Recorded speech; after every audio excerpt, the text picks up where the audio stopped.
Yang terakhir kami persilakan Dr. Edi Surya Darmawan, SKM MDM, di mana beliau saat ini sebagai Ketua Umum Ikatan Ahli Kesehatan Masyarakat Indonesia periode 2019 sampai dengan 2022, sekaligus Ketua Program Studi S2 Kajian Administrasi Rumah Sakit di FKM UI. Kepada Dr. Edi, kami persilakan dengan segala hormat. Silakan, Dok. Baik, terima kasih Dr. Mahlin. Yang terhormat Direktur Utama BPJS, Pak Bupon, para direksi, kemudian para guru-guru saya di sini, ada Prof. Sobat, Prof. Masbullah, terima kasih banyak atas kesempatannya. Izin saya sebut saja, tidak banyak, karena Pak Mahlin mengatakan jangan lama-lama, karena kan memang seharusnya tidak lama-lama, tapi lebih banyak reaksinya barangkali itu. Jadi bagaimana sih kita mewujudkan JKN prima? Tapi kami membatasi ya yang sesuai dengan ruang lingkup YAKMI dalam hal ini. Jadi saya tidak bicara rumah sakit karena tadi sudah banyak sekali tentang rumah sakit. Terima kasih BPJS mendengar dan YAKMI sampaikan aspirasi. Saya kira ini sebuah awal yang bagus ya untuk Prof. Bupron dan tim di direksi BPJS yang baru. Yang jelas barangkali kalau fokus utamanya adalah bagaimana sih penguatan FKTP gitu ya. JKN fokus ke UKP, ini adalah fokus dan UKM adalah dihindari karena undang-undang melarangnya. Kalau mau ke UKM ya. Nah, sementara faktanya puskesmas itu jadi core FKTP untuk JKN dan sudah ke lapangan dengan baju PISPK atau KPD. Tetapi sekaligus kita misalnya garap kontak rate sekalian ya untuk indikator FKTP. Mengapa tidak dikeluarkan aja sekalian seperti itu? Pertanyaan. Kemudian kedua adalah FKTP adalah gatekeeper yang pada dasarnya memang belum efektif karena 4 besar kasus misalnya jantung, sesaria, kanker, katarak, fisioterapi masih dicegah di FKTP. Artinya memang revolusi FKTP terutama puskesmas karena aktivitas yang tinggi ini harus ya barangkali untuk di perkotaan memang ini bukan domainnya dari BPJS tapi memang harus didorong ya klinik-klinik pemerintah ini supaya lebih jelas. Kemudian yang ketiga adalah FKTP swasta ini wajib relaksasi seharusnya sebagaimana dengan konteksnya adalah untuk puskesmas. Kalau puskesmas kan terima pasien kapitasi itu langsung terima, sementara swasta itu harus bekerja keras. Jadi barangkali memang harus penguatan FKTP swasta supaya apa? Supaya ada pemerataan yang lebih cepat ya. Mengingat kalau puskesmas kan saat ini 10.266 dan itu untuk berkembang lebih banyak akan sangat sulit. Tapi kalau kita bisa menguatkan praktek dari private sector, jadi public-private mix-nya ini menguat, barangkali itu akan jauh lebih baik gitu ya, sehingga kecepatan service point ini bisa lebih cepat gitu. Yang berikutnya adalah indikator FKTP harus diperbaiki sehingga prinsip public health for prevention ini dapat diterapkan ya. Fokus pada pemberian untuk hidup sehat di keluarga yang lebih mendanai keluarga. Tadi beberapa pembicara sebelumnya sudah mengatakan begitu. Jadi bagaimana sih kita optimisasi program ketuk pintu layanan dengan hati misalnya, contoh di DKI, tapi di daerah lain barangkali di update sehingga jadi lebih kuat gitu ya. Kemudian juga PIKR ini bisa sih PIKR ini menjadi empowering keluarga, artinya desain PIKR wajib diubah dengan big data untuk mendorong aktif keluarga hidup sehat gitu ya.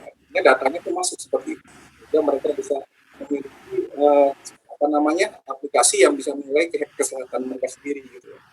Kemudian Prolanis harus mampu melihat Kemenkes sehingga tidak bisa dengan positif itu, jadi di pandangan agenda sama. Jadi sebenarnya tim ini bareng-bareng lah ya untuk bisa masuk dalam aspek promosinya, isi programnya, kemudian kebudayaan dan model pembayaran serta ukuran kerja FKTP dan seterusnya.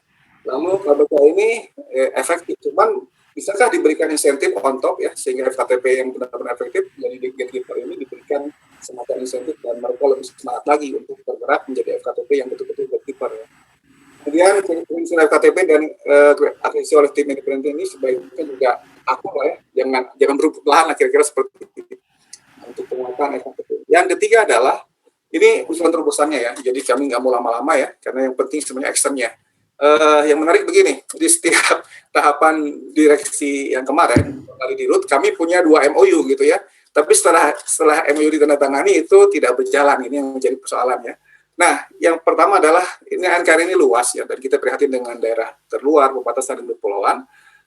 BPJS, Kemenkes, Kemendagri mestinya memang duduk bareng di sini, sehingga kita bisa membuat pelayanan masing-masing dari PKM ini yang konseptual relevan sesuai dengan kondisi lapangannya. Kemudian juga fokus kebudayaan, kearifan lokal, aksesibilitas yang baik dan efektif secara efisien, dan berisi penambungannya. Ujungnya kan peningkatan derajat kesehatan bersama. Ini bagaimana desainnya seperti itu. Jangan kemudian misalnya posisinya, ya sudah lah kalau tadi Pak Made kan mengusulkan BPJS punya pelayanan sendiri, tapi kita dorong barangkali riset operasionalnya termasuk usulan yang kedua. Jadi kan kalau kita lihat, alhamdulillah surplus ya, walaupun dengan berbagai catatan ya. Tapi mestinya ada surplus program juga, artinya misalnya dengan membuat terobosan, membangun kampung agar sehat, dengan bersama dengan profesi, katakanlah dengan kami di YAKMI, semua upaya kesehatan bisa terlaksana ya, prolanis terkendali, penyakit menular barangkali tercegah ya. Apakah itu CSR atau riset operasional BPJS itu barangkali bisa dilakukan. Yang jelas misalnya saat ini YAKMI untuk surveillance berbasis masyarakat untuk COVID kita sudah berjalan, alhamdulillah. Sekarang adalah melakukan piloting dengan Satgas di 7 provinsi, masing-masing 1 kelurahan. Nah, itu untuk penguatan PPKM Mikro. Jadi beberapa terobosan ini harus dilakukan oleh BPJS, yang tentu saja korbisnya tetap di jalan, sebagaimana tadi para pembicara sebelumnya memberikan masukan begitu luas. Tapi sisi lain barangkali hal-hal yang sifatnya untuk penguatan pembangunan kesehatan, penguatan FKTP dan pemberdayaan masyarakat juga harus diperkuat dengan sebaik-baiknya.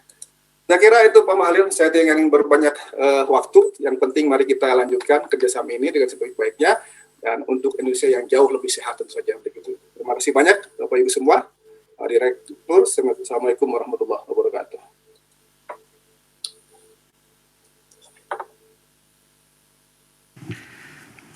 Ya, terima kasih Pak Ede atas penyampaian usulannya terkait dengan penguatan daerah terpencil dan tertinggal dan perbatasan, beserta bagaimana membangun kampung sehat yang sinergis antara BPJS dengan instansi terkait.